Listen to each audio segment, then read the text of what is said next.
Hay cosas que un papa puede saber. Y que, sin embargo, casi nunca se atreverá a decir en público.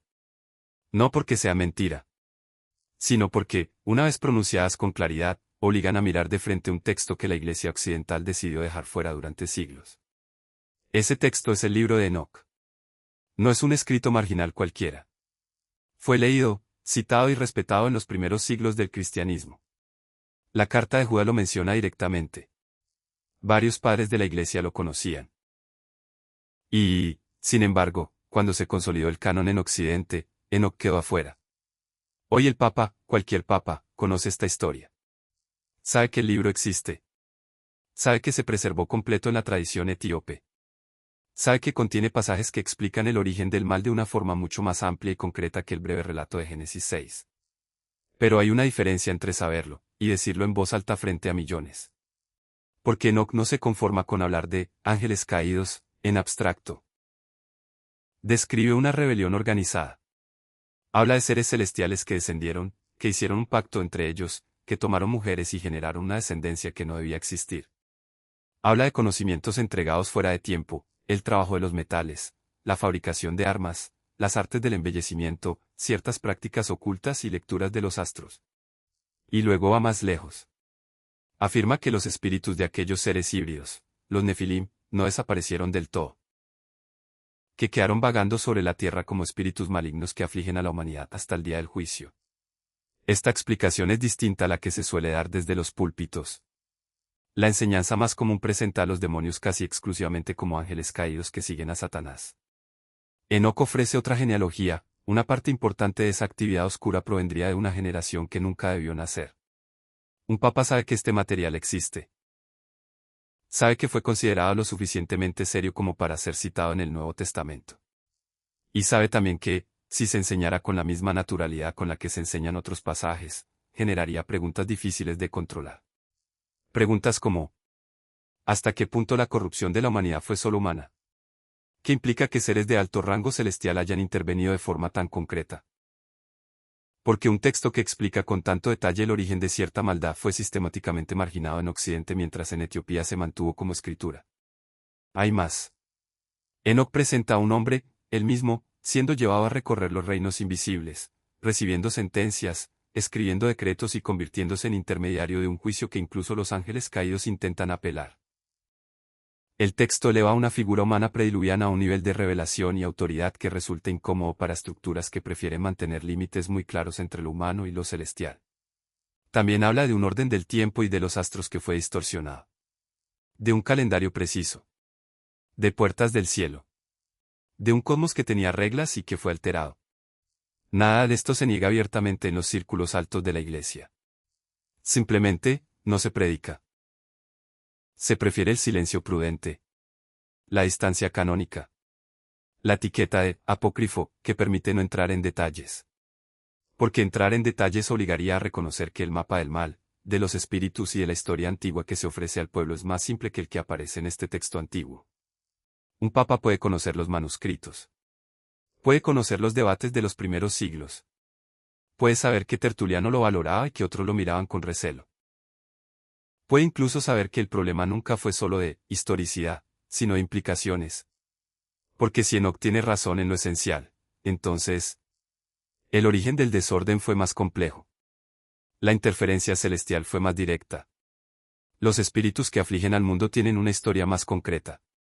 Y el silencio de siglos no fue casual. Eso es lo que difícilmente se dirá en una homilía, en una entrevista o en un documento oficial. No porque el Papa ignore el libro, sino porque algunas verdades, una vez dichas con todas sus letras, ya no permiten volver fácilmente a la versión reducida. El libro de Enoc sigue ahí. Completo. Incómodo. Esperando. Y la pregunta que queda no es si el Papa lo conoce. Es porque, sabiendo lo que contiene, la institución prefiere que la mayoría nunca lo escuche desarrollado en voz alta. Hay un elemento adicional que hace todavía más delicada cualquier mención pública de este libro desde la más alta autoridad de la Iglesia. Se trata de las secciones conocidas como las parábolas de Enoc.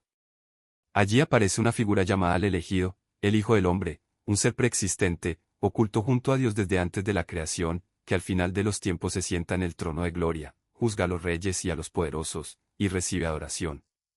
El lenguaje es tan elevado y tan cercano a ciertas expresiones del Nuevo Testamento que, durante siglos, ha generado debates intensos. Algunos ven en esos pasajes una anticipación sorprendente. Otros prefieren mantener distancia precisamente para no abrir discusiones difíciles sobre influencias, paralelos o prioridades reveladas. Un papa conoce la existencia de estos textos. Sabe que no son una invención moderna. Sabe que circulaban en ambientes judíos anteriores al cristianismo. Y sabe también que mencionarlos con demasiada claridad en un discurso público obligaría a explicar por qué un escrito con un Hijo del Hombre tan desarrollado quedó fuera del canon occidental mientras otras tradiciones lo conservaron. Esa explicación no es sencilla de dar frente a una audiencia masiva. Hay otra capa. Enoc afirma en varios momentos que lo que se le reveló no era solo para su generación, que los libros debían guardarse y preservarse para los que vivirían en los últimos días. Es decir, el texto se presenta a sí mismo como una revelación diferida, reservada para un tiempo futuro donde su contenido resultaría especialmente relevante. Esta pretensión de ser un mensaje, sellado para el final, añade un peso extra. Porque convierte al libro en algo más que un simple relato antiguo. Lo convierte en un testimonio que reclama actualidad. Desde una institución que debe cuidar la estabilidad de la doctrina y evitar oleadas de especulación, ese tipo de pretensión resulta incómoda de avalar abiertamente. También existe el contraste vivo con la iglesia etíope. Allí el libro de Enoc nunca dejó de considerarse escritura. Se lee. Se respeta. Forma parte de su canon desde hace siglos. Eso significa que, dentro del cristianismo histórico, hay una rama antigua y continua que sí lo recibe como revelación. Mientras tanto, en Roma y en la mayor parte de Occidente, se lo trata como texto interesante pero no vinculante. Un papa es consciente de esta diferencia. Sabe que no se trata de un debate teórico entre académicos. Se trata de dos formas distintas de resolver qué es autoridad revelada. Hablar de ello con franqueza total implicaría reconocer que la decisión de excluirlo no fue universal ni automática, sino el resultado de un proceso histórico complejo, con posturas encontradas incluso entre los primeros cristianos. Por último, está el problema del tono. Enoc no habla con la prudencia pastoral habitual. Describe tronos, ríos de fuego, ángeles encadenados en abismos, sentencias ya dictadas y lugares de castigo ya preparados. El lenguaje es visionario, concreto y a ratos severo. Una autoridad que debe hablar a cientos de millones de personas de todas las culturas y niveles de formación sabe que este material, leído sin mediación, puede generar tanto fascinación como descontrol. Puede alimentar imaginaciones desbordadas, teorías extremas o miedos innecesarios. Por eso el silencio no siempre es ignorancia. A veces es cálculo. No necesariamente un cálculo malicioso, sino un cálculo de lo que se considera prudente sostener en público y lo que se prefiere dejar en el ámbito de los estudiosos, de las notas a pie de página o de las tradiciones particulares. El resultado es el mismo. El contenido más desafiante de Enoc permanece mayormente fuera del discurso oficial. No porque el Papa lo desconozca, sino porque algunas revelaciones, una vez colocadas en el centro, exigen reordenar demasiadas piezas al mismo tiempo. Y hay decisiones institucionales que prefieren no abrir esa puerta delante de todo el mundo. Al final, la cuestión no es si el Papa ha leído el libro de Enoc. Es casi seguro que lo conoce, al menos en sus líneas esenciales y en su peso histórico. La verdadera cuestión es otra. ¿Qué ocurre cuando una institución que se presenta como guardiana de la revelación decide, durante siglos, mantener a distancia un texto que explica el origen del mal con más detalle, que describe una interferencia celestial concreta, que ofrece una genealogía distinta de ciertos espíritus y que eleva a un hombre prediluviano a un nivel de revelación extraordinario? Lo que ocurre es un silencio calculado. Un silencio que no siempre nace del miedo, sino de la prudencia. De la convicción de que algunas puertas, una vez abiertas del todo, ya no se pueden volver a cerrar con facilidad. Porque Enoc no pide ser tratado como una curiosidad arqueológica. Se presenta como testimonio. Como registro de cosas vistas y oídas. Como advertencia sellada para generaciones posteriores.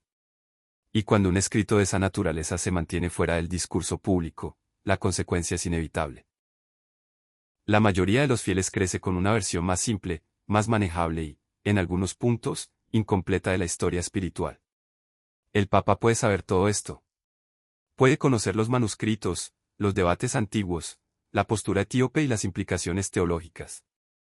Pero decirlo con todas sus letras, delante del mundo, significaría admitir que el mapa que se ofreció durante generaciones no contenía todas las piezas.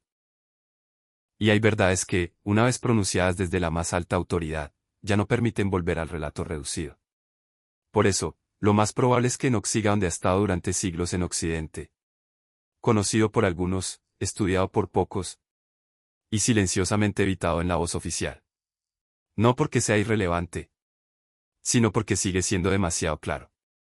Y a veces, lo demasiado claro es precisamente lo que se prefiere no decir en público.